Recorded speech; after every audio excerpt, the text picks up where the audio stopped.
Thank you, Mr. Chairman.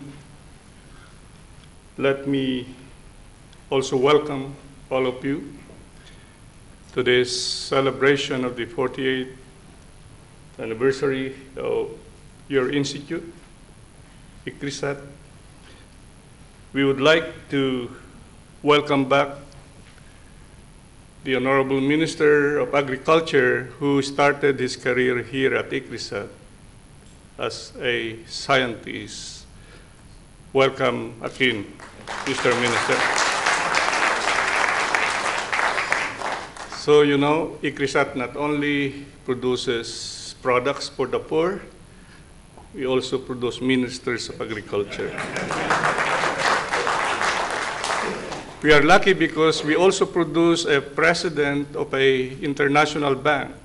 That's the International Fund for Agricultural Development, IFAD, who is also from Nigeria, Kanayo Nwanse, who was a scientist here. We are lucky that our chair of our governing board is here with us, together with the rest of the members of the board. Let's welcome Nigel Poole. And one of the champions for ICRISAT in sub-Saharan Africa. He has always been there when we need him 24/7. Adama Traore, the chairman of this. And to all of you who have come and really be a part of this anniversary science symposium, it was necessary to have you because you have been, part of the movement in terms of looking at the very concerns and problems of the poor in the developing countries of the world. And in this particular instance, we are zeroing in our focus and discussion on smallholder farming in the dryland tropics of Asia and sub-Saharan Africa. I'll be highlighting with you the ICRISAT Strategic Plan to 2020, which has been the result of very comprehensive, inclusive discussions between and among our partners, various stakeholders. And this strategic plan has been in operation for the last 2 years. This is its second year, and it was timely that we are organizing this symposium, again for the very purpose of looking at whether we are on stream and seeing to it that in the course of time we will be able to make some midterm corrections as a result of this important symposium. So,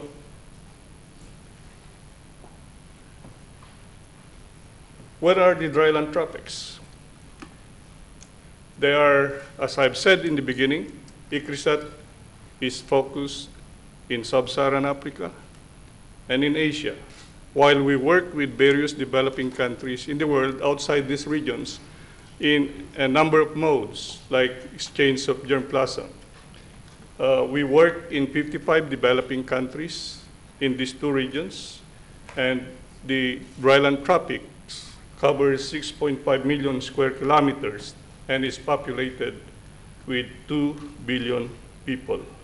And these are, if you look at the ecology of these dryland tropics, these are the very challenged agroecosystems where dryland agriculture is as important as any activity. Now, what have been the stumbling blocks over these years and continue to affect the farmers in these dryland tropics, including that of the people living in these areas? Pervasive poverty has always been a problem all this time. When you look at those earning less than $1 a day, there are 300 million people. And for those living on less than $2 a day, 700 million people. So these are the very focus with which our work with partners are directed to. How can we handle pervasive poverty in the dryland tropics of Asia and sub-Saharan Africa? Mention has been made about this problem of malnutrition. We should not let this to continue to affect the children of the world, developing countries. In our case, it's Asia and sub-Saharan Africa. 42% of our children are malnourished. And just to be highlighting sub-Saharan Africa, we have 27% of our children malnourished. Now, on top of these two big issues on poverty and on malnourishment, there is this looming perfect storm already hovering upon all of us, and not only stalking agriculture or affecting agriculture, but every sector of the society. And these are highlighted in, bold terms: climate change, which is really now starting to hit everyone. You can see the drought that is happening not only in India, but also USA,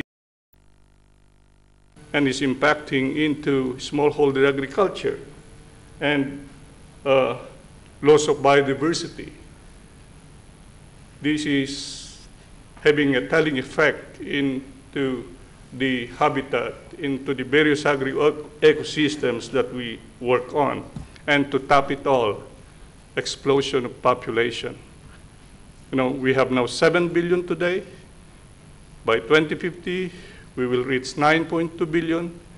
There are challenges now today to feed this 1 billion. How much more with all these global contemporary challenges that are affecting humanity?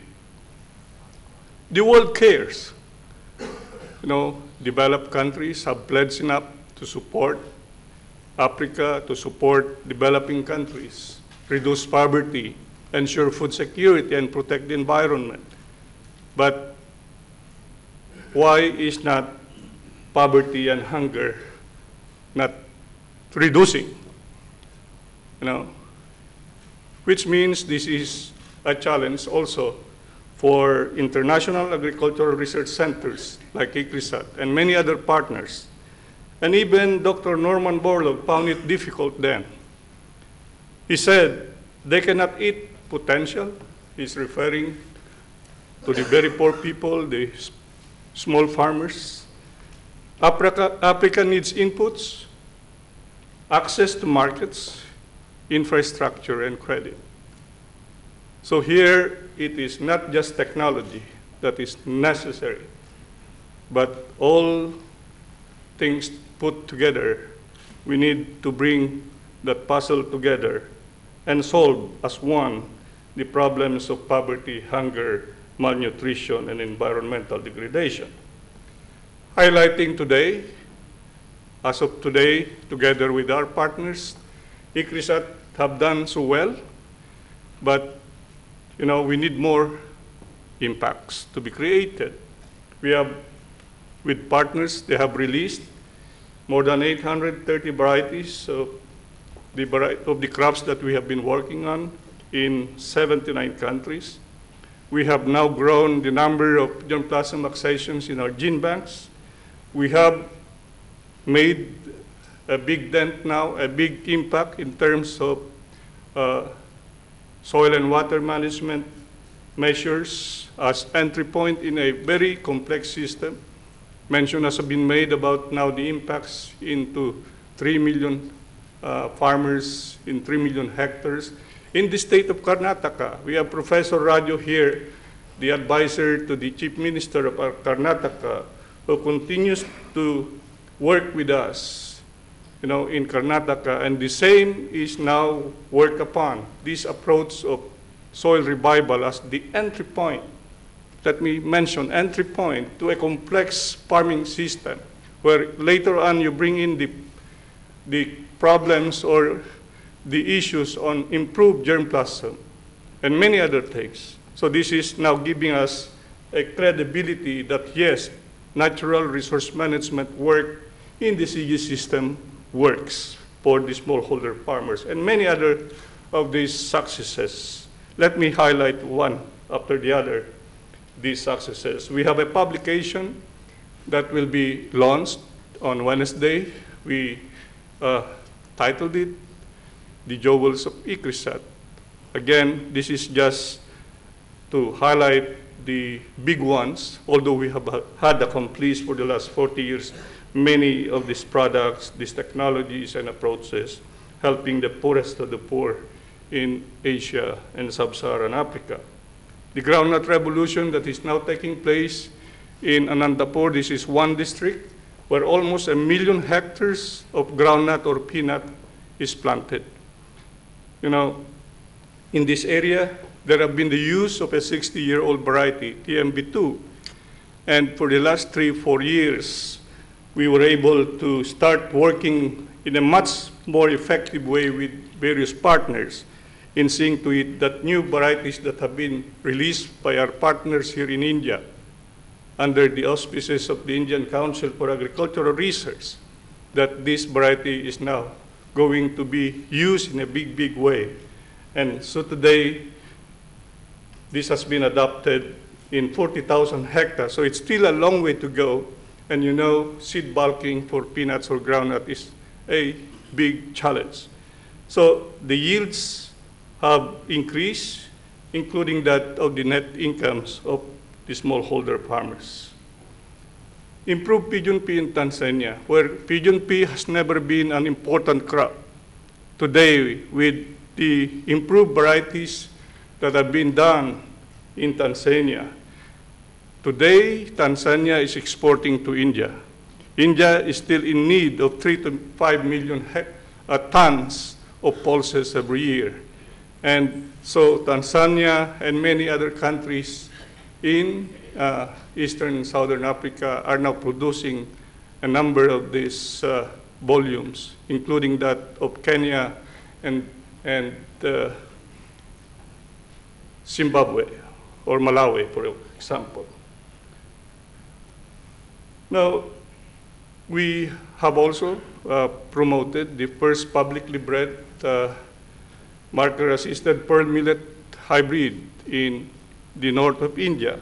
Today, we have now reached almost 1 million hectares, and already the net income has given a higher, income to the smallholder farmers, those growing hybrid pearl millet.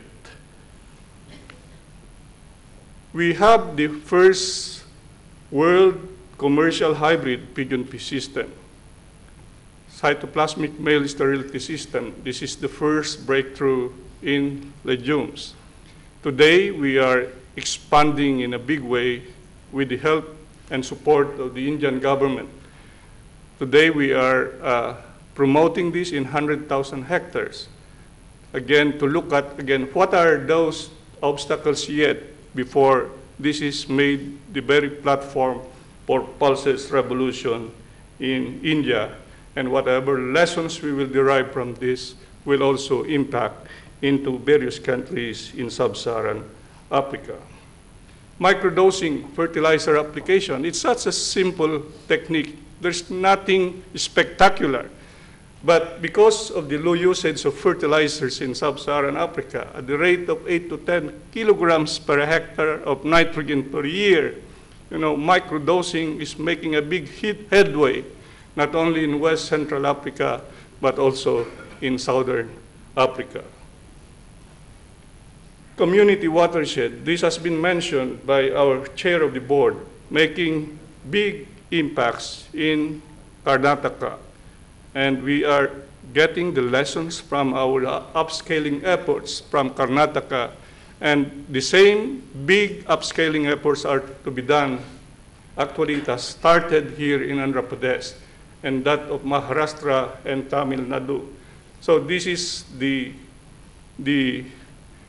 community watershed management approach that we would like to take lessons to sub-Saharan Africa, looking at the microdosing as the entry point.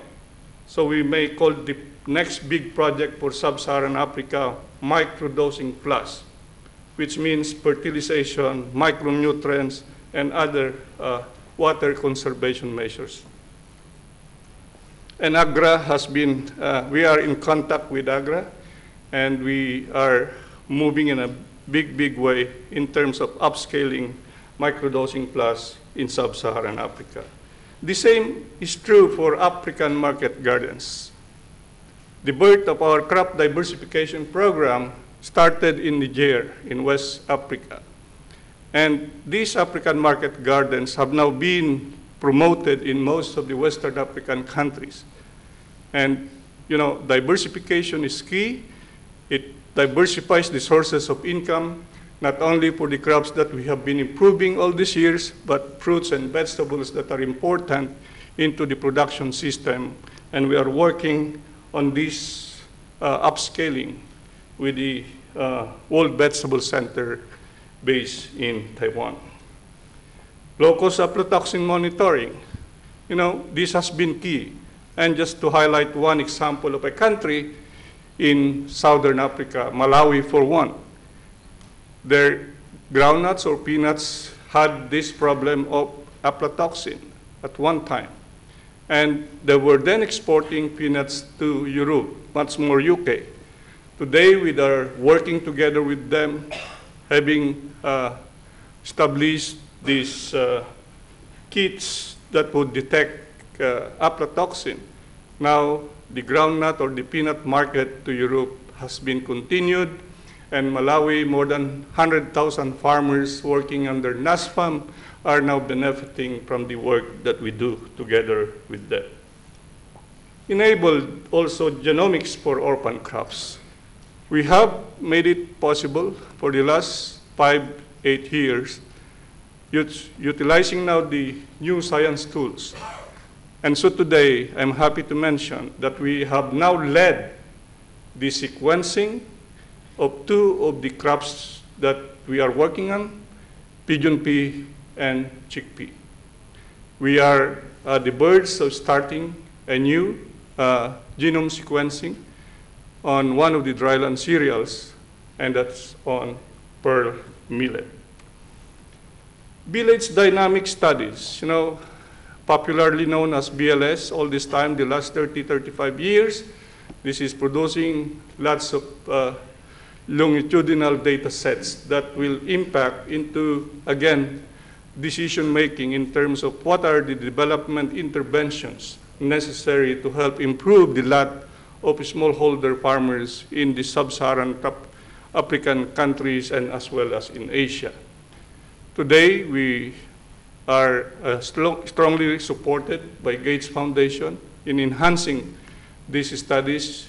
It also is impacting into the priority setting activities that we do every now and then to set the priorities right. We are situated in Andhra Pradesh, Hyderabad. We are tapping the power of ICT innovations for agriculture.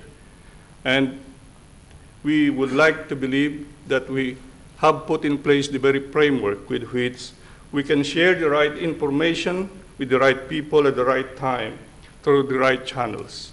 By Wednesday, we will be launching a new Center of Excellence on ICT innovations for agriculture.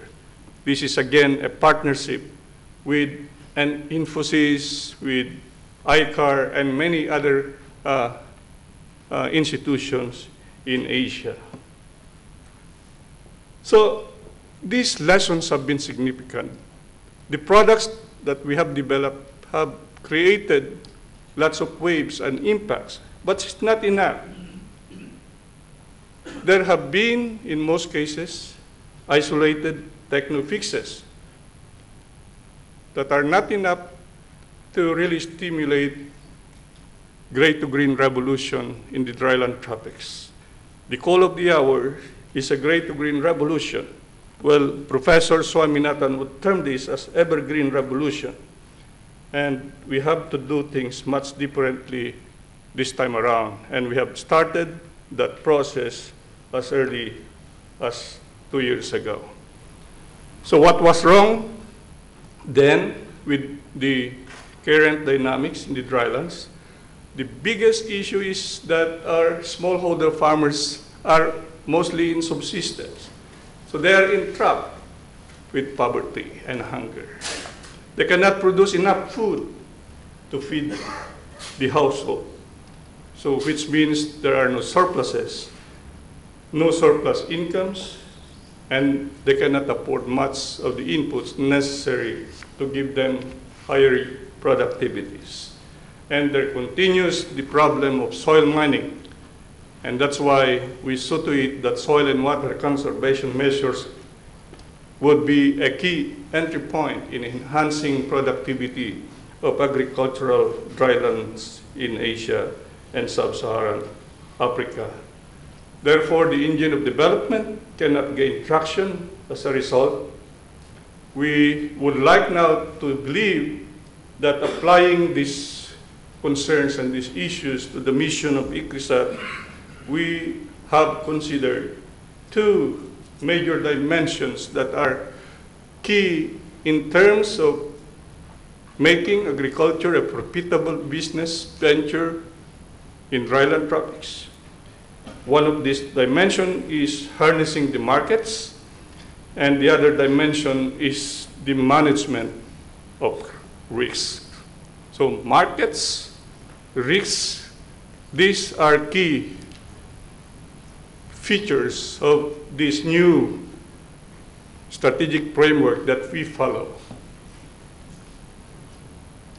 So the stepping stone, we now have this very popular framework called Inclusive Market-Oriented Development. And we have seen many of the development agencies, funding agencies having enshrined in their new strategy. USAID for one, value chain approach, IPAD for one, making smallholder agriculture a business. Many other development agencies. Markets is his again, so harnessing markets and management of risk is necessary. You need, as we have said before, it's a target. It's a process by itself.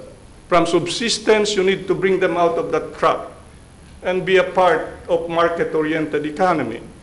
Of course, producing enough surpluses that would be necessary for them to reinvest these gains and surpluses to propel the engine of growth.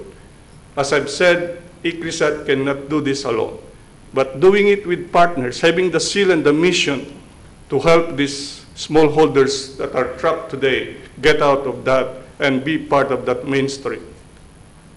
It has to be started, or else we will continue to be in this trap. There are, you can see, presently social assistance are high. There's so much subsidy that's taking place. But over time, we would like to see the building of resilience, the building of that smallholder to be as competitive and as profitable and resilient in this new environment. So what has changed since 2011? Let me once more highlight. For ICRISAT, having been here for 40 years, the platform has now been set in place in terms of developing or improving crops that are now climate ready. So we can tell the world we have now step one or step two, but we can do much more with the support of the development investors in terms of enhancing food sufficiency for the poorest of the poor, an initial entry point into markets. So we build up this process of linking these crops to markets and linking the smallholder farming system to markets. We are not as just interested to promote these 5 crops. Let me highlight this early. Whatever is important in the production system of the dryland tropics of Asia and sub-Saharan Africa, we promote those commodities, fruits, vegetables, cereals, and the crops where these are considered important. The system's perspective is key, which is oriented to markets. And that's why it's a process that needs to be nurtured. The farmer himself is a diversified farmer. He knows systems perspective more than the scientist. We have just to work with him and seeing to it that, yes, there is the target of him to be part of the market economy, and seeing to it that those obstacles along the way can be overcome by the various approaches, by the various technologies that we have for them. So it should be dynamic, inclusive, risk-aware, and another dimension that is something new that we are investing continuously now is gender and diversity, women empowerment. The largest group of the poor and hungry are the women. And we believe that when we have this attention and focus to the women, they nurture the very children of the future. We need to really lessen their drudgery.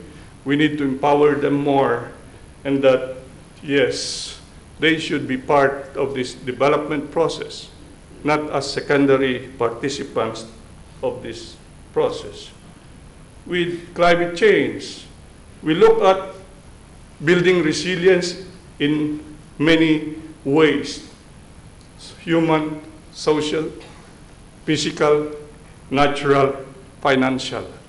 This is, again, a holistic view of building, increasing the resilience of smallholder farmers in the semi-arid tropics of Asia and sub-Saharan Africa. I have said before about the importance of diversification. We need this enshrined, further enhanced, because the farmer himself is a diversified farmer.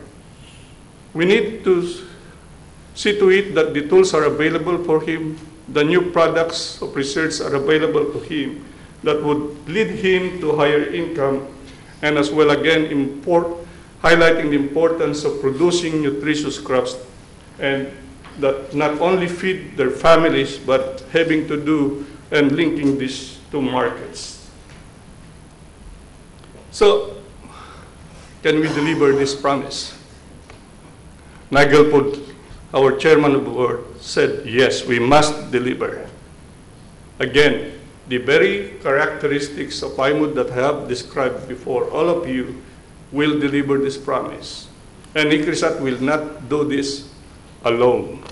It has to be done with these development outcomes foremost, not only looking at food self-sufficiency, but look at economic prosperity through intensification and diversification, through resilience, climate-smart agriculture, and seeing to it that this very paradox that have been stalking the children of the world, nutrition and health is now one development outcome that we have to bring in as a major effort, and the women empowerment as well. So it is key that all of these have to be properly, internalized, absorbed, because, as I've said, not a single institution can do the job alone, but it is what we call partnerships with purpose. It's not just any kind of partnership. It has to be strategic. We need to elevate the game. Our partnership with national agricultural research systems, with advanced research institutions, with private sector, regional fora, civil society organizations, and development institutions. If we want to create more impacts, then there should be the role of ICRISAT and partners as the bridge broker catalyst, the BBC, that we have been popularizing BBC means for ICRISAT. We are the bridge, we are the broker, we are the catalyst. So not the BBC of Nigel po. So the summary changes in ICRISAT strategy, it's less emphasis on magic bullets, more on strengthening IMOD systems, the emphasis on escaping rather than alleviating poverty, and less emphasis on mandates. It's more on mission-driven outcomes, and the emphasis on diversification, the emphasis on resilience, and the focus on women, and as well as health and nutrition. So, inclusive market-oriented development, again, is our platform to serve smallholder agriculture to feed the world. Together, we can do this to happen. Thank you and good day.